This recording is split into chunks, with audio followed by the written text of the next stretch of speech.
ಇದು ನಾನು 13ನೇ ವಾರ ಬರ್ತಿರೋದು ರಾಯರ ಗುಡಿಗೆ. ನನಗೆ ತುಂಬ ಒಳ್ಳೆಯದಾಗಿದೆ. ಮೊದಲನೇ ವಾರದಿಂದನೇ it's like a positive energy ತುಂಬ ಚೆನ್ನಾಗಿದೆ.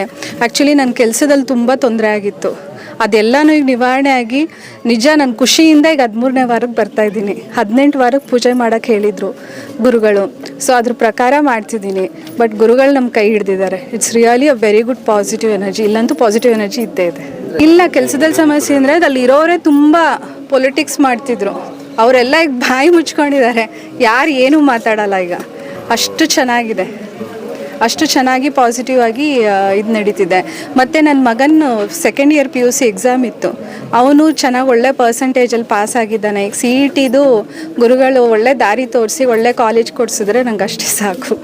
ತೋರಿಸ್ತಾರೆ ಅವರೇ ಎಲ್ಲ ತೋರಿಸ್ತಾರೆ. ಬಟ್ ಈ ಕ್ಷೇತ್ರ ತುಂಬ ಚೆನ್ನಾಗಿದೆ. ಹೊನ್ನವ ಮಂತ್ರಾಲಯ ನಿಜವಲ್ಲೂ ತುಂಬ ಒಳ್ಳೆ ಪಾಸಿಟಿವ್ ಎನರ್ಜಿ, ಮತ್ತು ಇದು ತುಂಬ ಪಾಸಿಟಿವಿಟಿ ತುಂಬ ಇದೆ. ಹೆಲ್ತ್ ಇಶ್ಯೂಸು ಏನೇ ಇರಲಿ ಸ್ಲೋಲಿ ಎಲ್ಲ ಒಂದೊಂದಕ್ಕೆ ದಾರಿ ಸಿಗತ್ತೆ. ಗುರುಗಳು ದಾರಿ ತೋರಿಸ್ತಾರೆ. ಮಂತ್ರಾಲಯದಲ್ಲಿ ಹೆಂಗೋದ್ರೆ ಹೆಂಗೆ ಪಾಸಿಟಿವಿಟಿ ಇರುತ್ತೋ ಅದೇ ಥರ ಇಲ್ಲೂ ಇದೆ. ಲೈಕ್ ನಾವು ಬರಬೇಕು ಅಂತ ನಾವು ವೆಯ್ಟ್ ಮಾಡ್ತಿರ್ತೀವಿ ವೀಕ್ಲಿ ಯಾವಾಗ ಆಗತ್ತೆ ಅಂತ. ಖಂಡಿತ ಎರಡನೇ ಮಂತ್ರಾಲಯನೇ ಇದು. ಇಲ್ಲಿಗೆ ಬರ್ತೀವಿ ಸರ್. ಹೌದು, ನಿಜಾನೇ, ತವ್ರ ಮನೆನೇ ಸರ್ ಇದು. ನಿಜ ತವ್ರ ಮನೆನೇ. ಗುರುಗಳು ಅಷ್ಟು ದಾರಿ ತೋರಿಸ್ಕೊಟ್ಟಿದ್ದಾರೆ.